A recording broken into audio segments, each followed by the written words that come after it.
Eu, naturalmente, gostava de agradecer o convite do Instituto Francisco Sá Carneiro e, em particular, do Alexandre Relvas. Dizer que, para mim, é, de facto, uma grande distinção poder participar nestes debates, poder fazê-lo ao lado do diretor do Expresso, que é um dos jornais de referência de construção também da nossa democracia e que ainda por cima tem a medalha para nós, membros do PSD, de ter sido fundado pelo nosso militante número 1, e a distinção de poder também partilhar esta mesa com o meu amigo Dr. Miguel Veiga, que eu qualificaria como um cidadão sem adjetivos. Portanto, sobre os quais não é preciso ter nenhum adjetivo para o qualificar, porque é um cidadão, ponto final. E isso é para mim um grande orgulho, poder privar com ele e poder dizer-me seu amigo. Não sei se ele diz de mim, mas eu digo com toda a vontade que sou dele e, portanto, queria dizer isso. Queria dizer-lhes que vou falar aqui com total liberdade e, portanto, sem amarras, sem concessões, sem, diria eu, cortesias. Portanto, falarei com total liberdade, como aliás sempre fiz, mesmo no exercício de cargos públicos.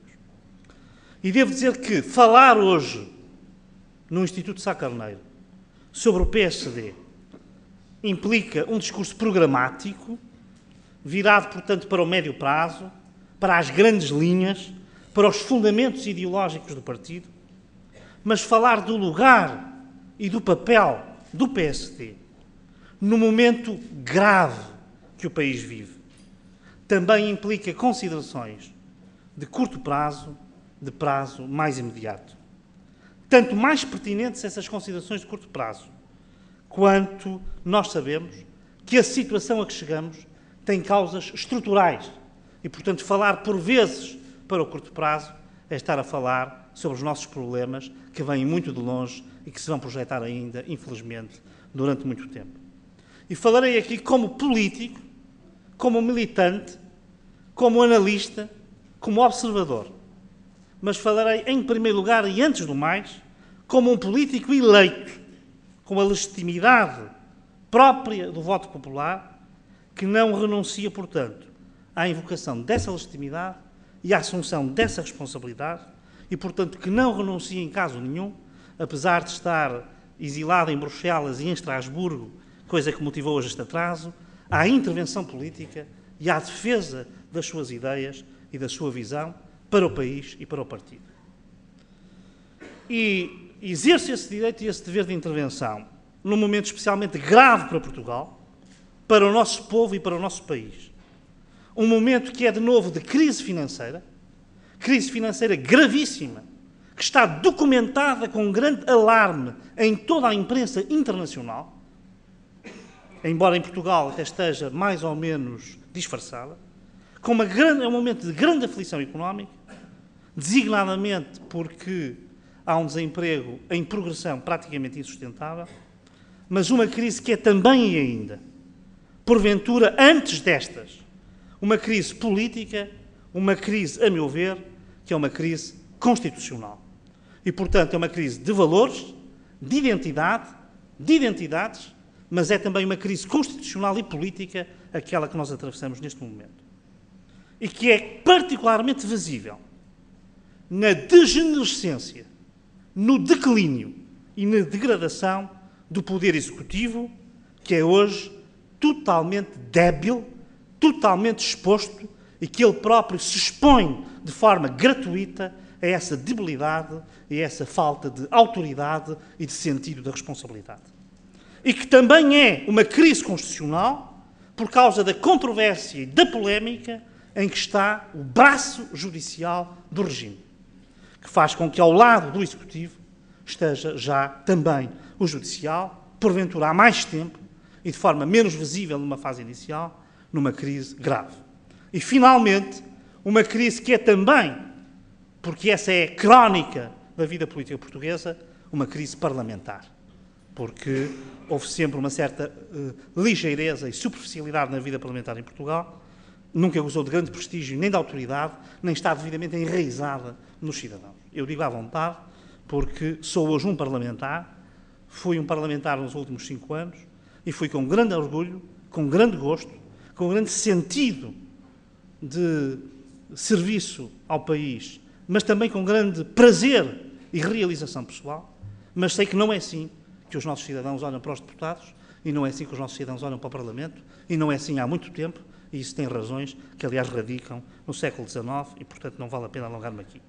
Portanto, o que eu quero dizer é que estamos numa crise com uma profundidade e com uma gravidade que se arrasta penosamente, neste momento, e que é agora especialmente visível por causa da catástrofe financeira e da catástrofe económica dos anos de Sócrates, que só agora se tornou patente, ostensiva e manifesta, mas que é hoje evidente para todos nós.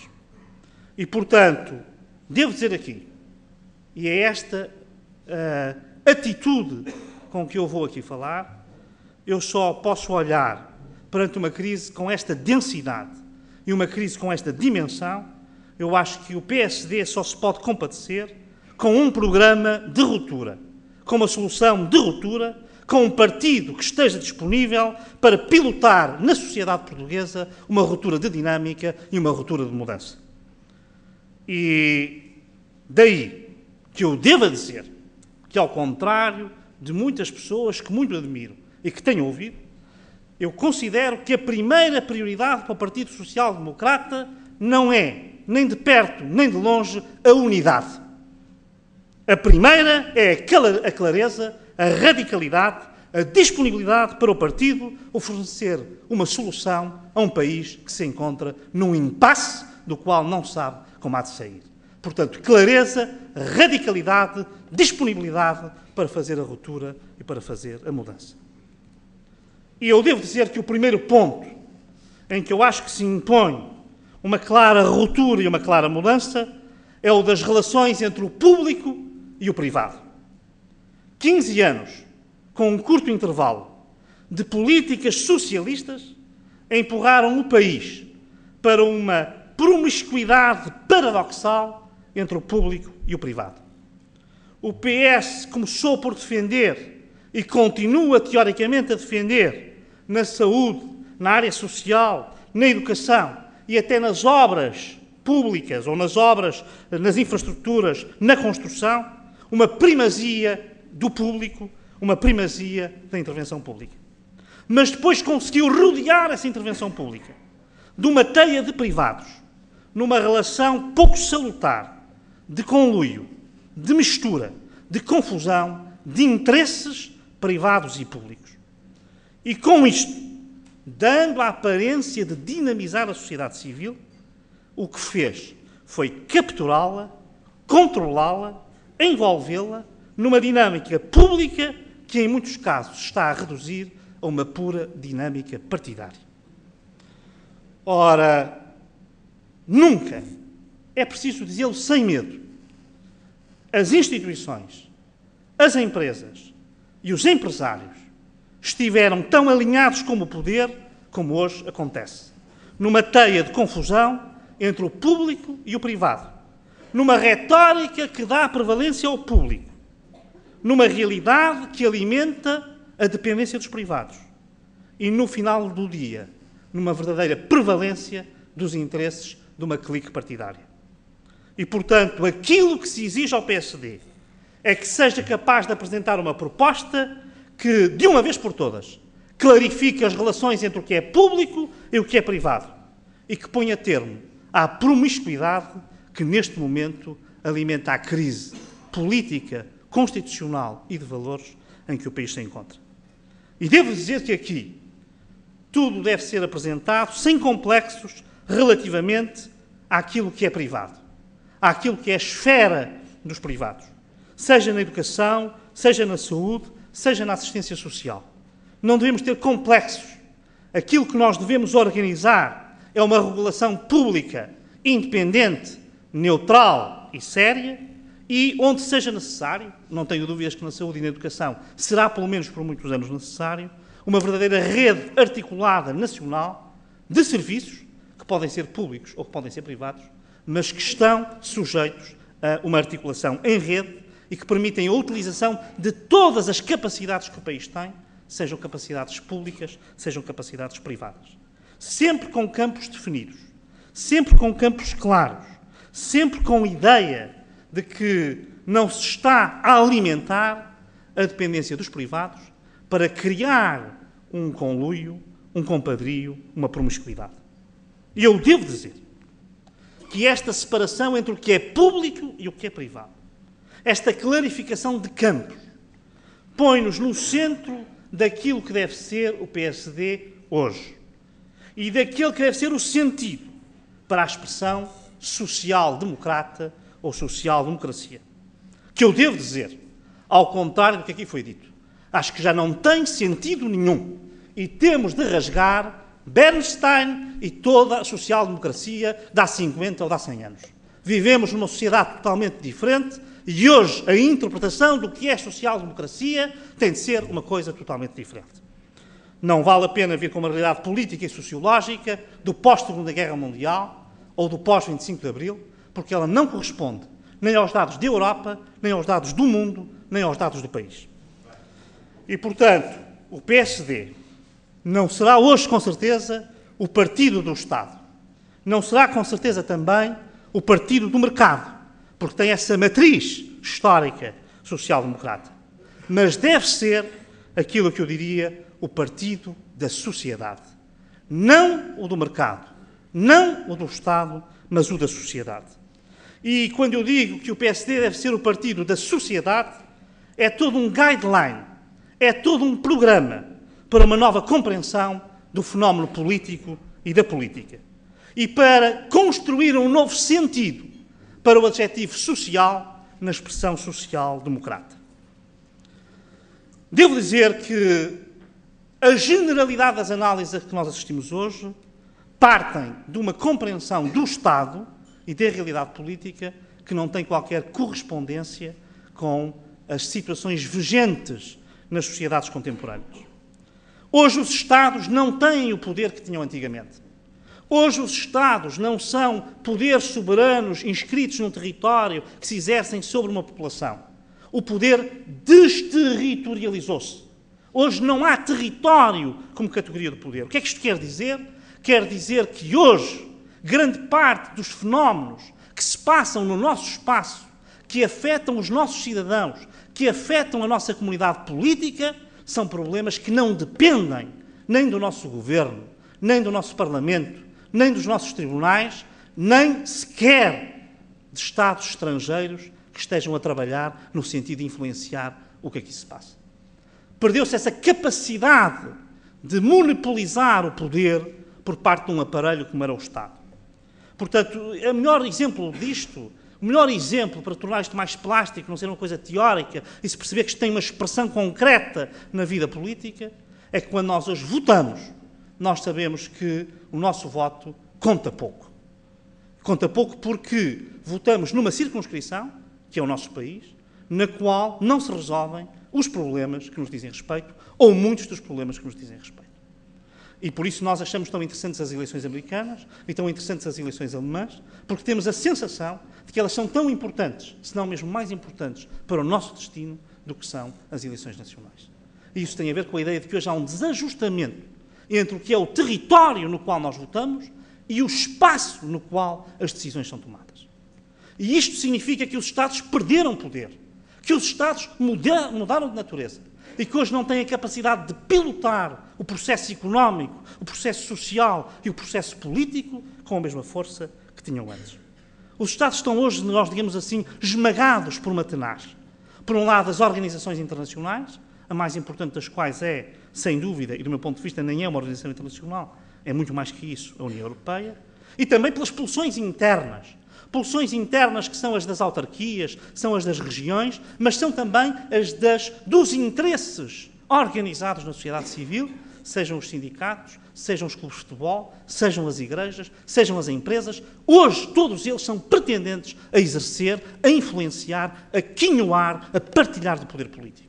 Neste sentido, nós estamos muito mais próximos de uma sociedade neomedieval do que de uma sociedade estatocêntrica. Ou seja, estamos perante uma sociedade em que há muitos pretendentes ao poder de diferente natureza. E, portanto, o território, a ideia do Estado como categoria de poder, desapareceu. O que significa, portanto, que um partido que queira ter implantação numa comunidade política com estas características tem que ser um partido que se enraize na sociedade civil. E por isso que abandone definitivamente o modelo centralista de organização. Que seja capaz de penetrar nas empresas, de penetrar nas associações, de penetrar nas igrejas, de penetrar nos clubes de futebol, de ter aí a sua presença também como presença organizada. E, portanto, tudo isto exige, diria eu até, um novo discurso e um novo pensamento territorial ou espacial para os partidos. E, por isso, o PSD, que foi durante muito tempo o partido mais português de Portugal, deve, neste momento, definir-se como o partido mais europeu de Portugal. Porque aquilo que eu digo, e digo até por experiência, mas tinha já esta ideia antes mesmo de ter esta experiência política que estou a viver nos últimos 6 meses, que para países de média dimensão no contexto europeu, isto vale para Portugal, como vale para a Suécia, para a República Checa, para a Hungria, para a Bélgica, para a Holanda, para países com estas características, quanto mais poder tiver a União Europeia, mais poder têm estes países. E quanto menos poder tiver a União Europeia, mais poder têm em outros países maiores dentro da União Europeia. E por isso nós devemos ser hoje um partido europeísta que abandone as ilusões soberanistas. E, portanto, o que eu devo dizer é que, ao contrário do que muita gente pensa, faz mais pela identidade portuguesa, faz mais pela soberania portuguesa. Por exemplo, ensinar competentemente a história de Portugal nas escolas do que ter mais um voto no Conselho de Ministros da União Europeia, em vez de ter 11, ter 12, ou em vez de ter 22 deputados, ter 24, porque isso não releva nada em termos de poder europeu. Mas se nós investir na nossa própria identidade e na nossa capacidade de afirmação, isso vai permitir que indivíduos de nacionalidade portuguesa tenham postos relevantes no contexto das instituições europeias e possam aí jogar os interesses da sua comunidade de origem, do seu país, de Portugal. E por isso também defendo, neste novo pensamento territorial, como aliás sempre defendi, mesmo quando não tinha este pensamento, a criação de estruturas regionais. Hoje o Estado já não tem capacidade, em muitas circunstâncias, de lidar com os fenómenos de escala regional. E nós só temos uma possibilidade. Ou eles são lidados a partir de Bruxelas, ou são lidados a partir de instâncias mais próximas. E por isso nós devemos aprofundar, porque hoje há este efeito de tenaz, devemos criar estruturas que respondam às ansiedades dessas comunidades. Eu, sinceramente, tenho dito, e insisto neste ponto, não vejo necessidade de se fazer uma regionalização no sentido político já, não vejo essa necessidade, embora isso em nada me repugne, mas vejo, por exemplo, necessidade de nós pegarmos nas comissões de coordenação e lhes atribuir e concentrar nelas imediatamente um conjunto de poderes muito forte e criar aí uma base até disciplinada de escola para o que seja uma aproximação à integração regional. E eu falo à vontade porque não estou aqui a fazer o que faz o primeiro-ministro português, que defende, como defendeu ontem, a urgência da regionalização, mas apadrinhou, através das companhias majestáticas que estão criadas hoje em dia de novo em Portugal, apadrinhou, por exemplo, a mudança do Red Bull Air Race do Porto para Lisboa, que era um sinal de identidade do Porto, não tem aqui importância nenhuma, é uma coisa lateral, mas vir defender a regionalização urgente e ter apadrinhado, através das companhias majestáticas, a deslocação deste evento, é bem significativo de que há cinismo quando se propõe a regionalização. E queria dizer mais, para o PSD também, e sei que nem todos estarão de acordo com isto, mas do meu ponto de vista, nesta concepção, que é uma nova concepção das entidades políticas, nesta concepção, há espaço para aprofundar as autonomias regionais e para as levar mais longe e, designadamente, para lhes dar assento e visibilidade no contexto europeu. E, portanto, julgo que o PSD não deve abandonar de maneira nenhuma a ideia de uma autonomia regional progressiva. Neste posicionamento, devo dizer, há uma outra bandeira, que aliás já foi aqui hoje tocada, que eu considero essencial para o PSD. E essa bandeira é a escola como centro de transmissão do saber. E quando eu digo como centro de transmissão do saber, estou a dizer a escola como um valor coletivo. Não como uma oportunidade individual, mas como um valor coletivo para a sociedade no seu todo. O que significa que mais importante do que a liberdade de escolha, que tem sido a bandeira fácil embora me pareça justa, mas a bandeira fácil em que o PSD tem refugiado o seu discurso educativo, a exigência na escola, a avaliação dos alunos, repito, dos alunos, é o ponto essencial neste momento para a escola portuguesa.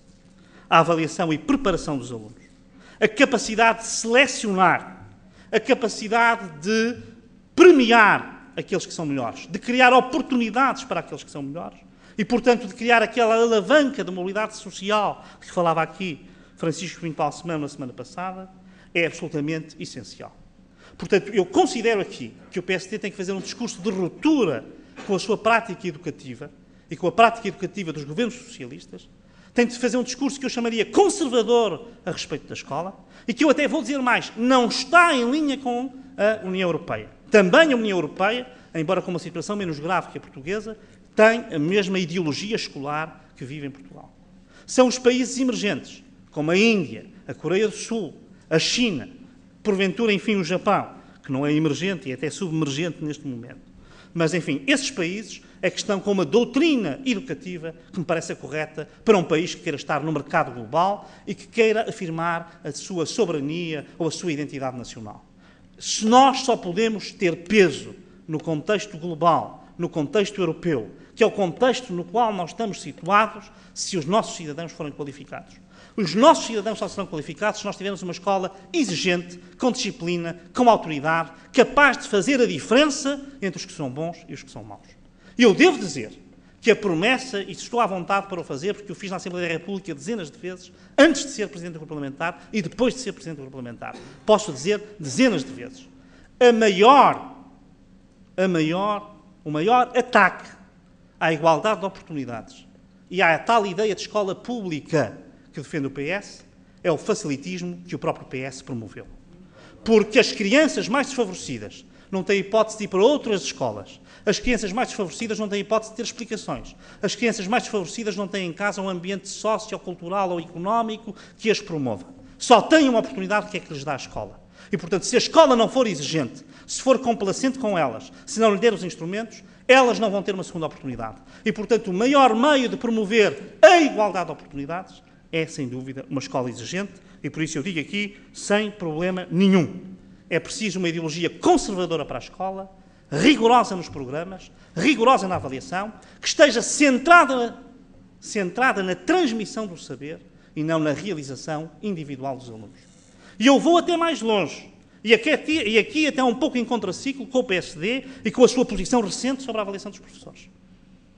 Eu considero que o centro da vida escolar devem ser os professores e não os alunos. São os professores o elo de ligação intergeracional, de transmissão do saber.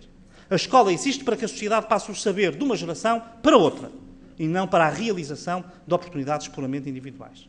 E, portanto, nesse sentido, o centro da escola, a escola deve ser organizada em torno dos professores. E, por isso, eu, por exemplo, não aceito, nem concordo, que o PSD dê o seu aval a qualquer avaliação dos professores sem se ter feito uma reforma seríssima da avaliação dos alunos. Sempre o disse e continuo a dizer. Sem se mexer na avaliação dos alunos, nós não devíamos mexer na avaliação dos professores. Porque, ao contrário do que se pensa, os maus resultados do nosso sistema educativo resultam da falta de exigência, da falta de meios, no sentido disciplinar e educativo, dados aos professores, e não propriamente da falta de avaliação dos professores. Não que ela não seja positiva, não tenho nada contra ela, até estou a favor. Só digo que ela não é o alfa e o ômega da educação.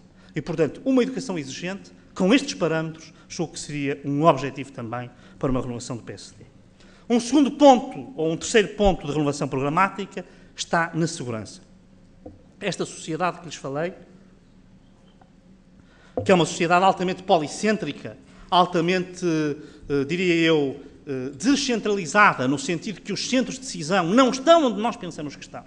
Estão nas grandes empresas, nas grandes multinacionais, estão noutros Estados, estão em organizações internacionais, estão nas igrejas, estão no fenómeno de futebol, estão espalhados por uma série de entidades. E, portanto, são sociedades em que não há uma pilotagem do Estado tão forte como havia há 20 anos. Não há dúvida que aumentou imenso a insegurança. Portanto, hoje as pessoas têm uma sensação de incerteza, de imprevisibilidade e insegurança, que é muito maior do que era antes e que não vai mudar. Nessa entrevista que já se referiu aqui hoje do António Barreto, li agora quando vinha no avião, mesmo há pouco, mesmo antes de aterrar, que ele dizia uma coisa com a qual eu estou totalmente de acordo. A única coisa que não vai mudar nos próximos 20 ou 30 anos é o aumento da insegurança, da criminalidade organizada, da violência. E, portanto, nós temos de preparar e de ter uma resposta para este fenómeno e para dar aos cidadãos, pelo menos, bases para uma existência mais tranquila.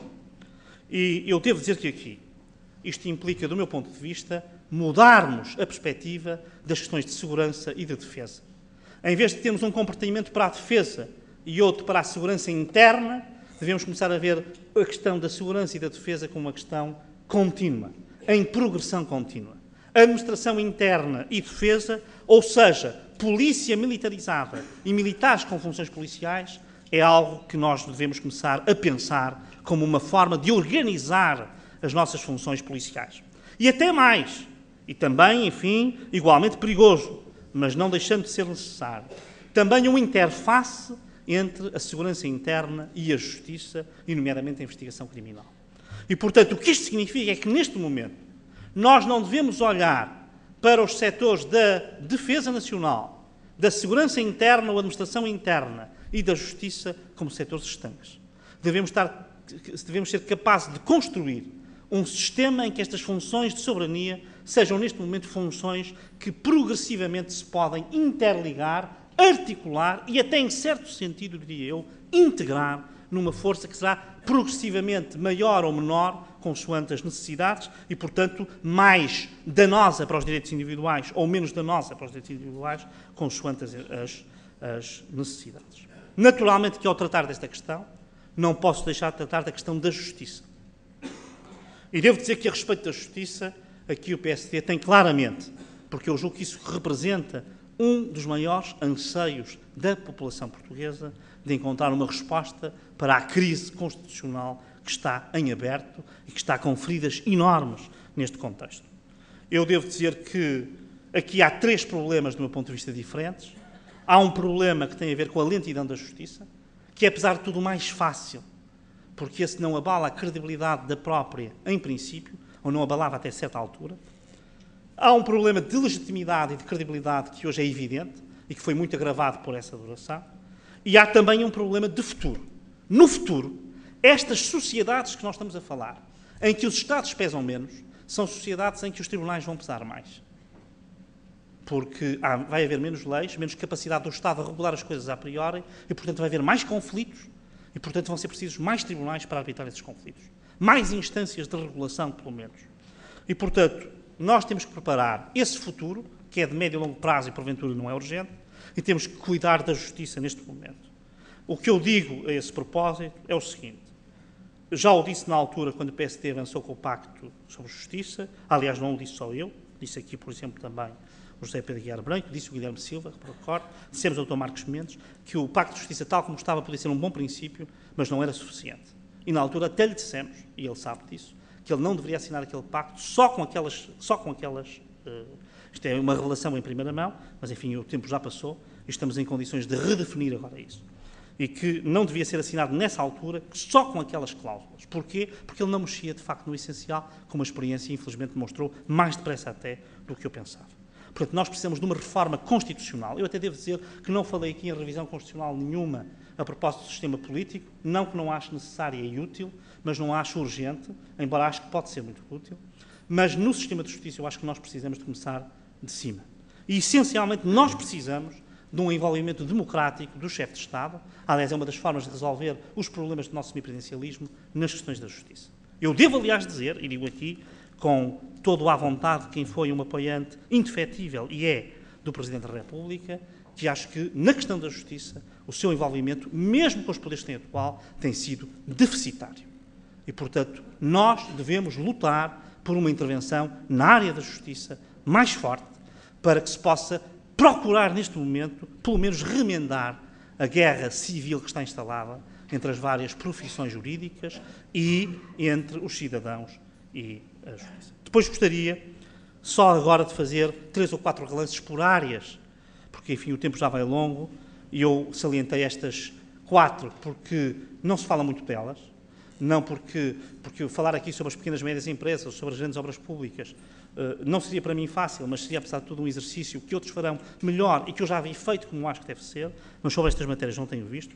Mas eu gostava aqui de fazer 3 ou 4 referências muito laterais ou muito sintéticas a pontos esparsos nos quais nós devíamos trabalhar mais, mas que eu não vou desenvolver. O primeiro é a agricultura.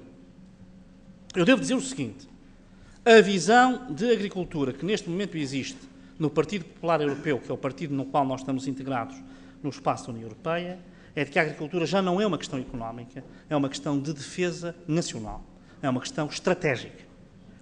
E, portanto, esta deve ser a nossa resposta para a questão agrícola e para a questão das pescas, naturalmente, mas para a questão agrícola em particular. A questão da segurança alimentar, a questão das reservas alimentares, no contexto do tal mundo inseguro, com terrorismo, com criminalidade, com ameaças vindas de outros Estados, deve ser olhar para a agricultura não apenas como um setor económico, que cria emprego e que tem um papel relevantíssimo no ambiente, mas como um setor estratégico de defesa nacional. E esta será também a resposta do PSD à forma absolutamente populista e absolutamente redutora como o CDS tem procurado colonizar o tema da agricultura. A agricultura não é uma questão de subsídios, a agricultura não é uma questão de uma classe, a agricultura é uma questão de defesa estratégica nacional e isso tem de ser assumido por algum partido. Nós estamos em condições de o fazer e de pilotar essa reforma. Finalmente, queria ainda aqui tratar uma outra questão. Na questão do ambiente, eu não tenho dúvidas, o Dr. Pinto Balsemão tratou disto muito bem a semana passada, o ambiente é uma bandeira genética do PSD. As alterações climáticas, a segurança energética, são os temas que hoje estão na agenda europeia em primeiro lugar e que têm impacto direto sobre a nossa vida económica daqui a 4 ou 5 anos, as opções que neste momento estão aqui a ser feitas. Sobre a nossa vida económica, digo eu, que é para nós percebermos que dizem respeito até às coisas mais comezinhas do nosso dia-a-dia. Comezinhas e, apesar de tudo, essenciais. E devo dizer o seguinte, o PS falhou por completo a política de ambiente, o que demonstra que essa frente que é nossa continua à nossa disposição. Basta conhecer o nome dos 2 ministros da Justiça, quer dos 2 ministros do Ambiente, quer o anterior, quer agora esta ministra, para perceber que não há qualquer aposta do PS na pasta do Ambiente e, portanto, continua a ser, para nós, uma área essencial. Eu devo dizer o seguinte, e aqui faço esta justiça, porque em Portugal ninguém a faz ou a fazem muito pouco. Se hoje o Presidente da Comissão Europeia, Durão Barroso, tem o prestígio e a autoridade que tem a nível europeu e não tenham dúvidas que tem, deve essencialmente à agenda das alterações climáticas nos últimos 2 anos e meio. E isso deve-se à sensibilidade que ele tinha e que resultava da experiência de uma vida do PSD, que mesmo com um Primeiro-Ministro cuja qualificação, porventura, como pouco cosmopolita e conservador, eu não estou totalmente de acordo, que fez o Henrique Monteiro, basta pensar na política ambiental do professor Cavaco Silva para perceber como havia, apesar de tudo, uma visão de modernidade e de abertura muito diferente do retrato que aqui poderia ter ficado. Mas queria dizer aqui o seguinte, está no nosso código genético, é uma área nossa. Um outro ponto onde eu acho que nós temos de mexer, porque é um ponto novo, no qual ninguém mexe, embora muitos falem dele, é a demografia. Portanto, o PSD deve apostar, em primeiro lugar, nas questões demográficas. Isto significa, portanto, numa política de natalidade, numa política de imigração e também, porque esse sim é o património, e é aí que eu vou buscar, digamos, a matriz histórica do PSD para a demografia, na política de emigração, que é uma política essencial, e, naturalmente, na política de apoio à família. Portanto, eu julgo que nós devemos definir um capítulo do nosso programa como o capítulo atento à demografia. O grande desafio das próximas gerações é o desafio demográfico, e nomeadamente da civilização ocidental e da civilização europeia. E, portanto, nós temos de apostar aqui. E temos de ter aqui, digo eu, aliás, uma política de apoio à família sem qualquer complexo. Às vezes há o complexo de que apoiar as famílias é uma coisa retrógrada. Nós não devemos ter nenhum problema. Não é por razões éticas, nem é por razões de valores. É até por razões de sobrevivência neste momento, sobrevivência económica a prazo, é a questão demográfica e, portanto, o apoio à família. Por isso, por exemplo, eu tenho sido sempre sistematicamente contra esta política que o PS levou a cabo de identificar o casamento com a união de facto. Acho isto um desastre. Aliás, devo dizer, acho que é mais grave para o sistema social a adoção de uma equiparação entre fazer do casamento uma união de facto forte e da união de facto um casamento fraco, aquilo que fez o PS até agora, do que, por exemplo, reconhecer os casamentos homossexuais. Apesar de tudo, a identificação entre estes dois institutos é mais danosa para a liberdade individual e mais danosa para a política de apoio à família. Eu devo, aliás, dizer aqui, já que estamos a falar das questões de costumes, que eu penso que a posição do PSD sobre essa matéria deve ser uma posição neutral e aberta.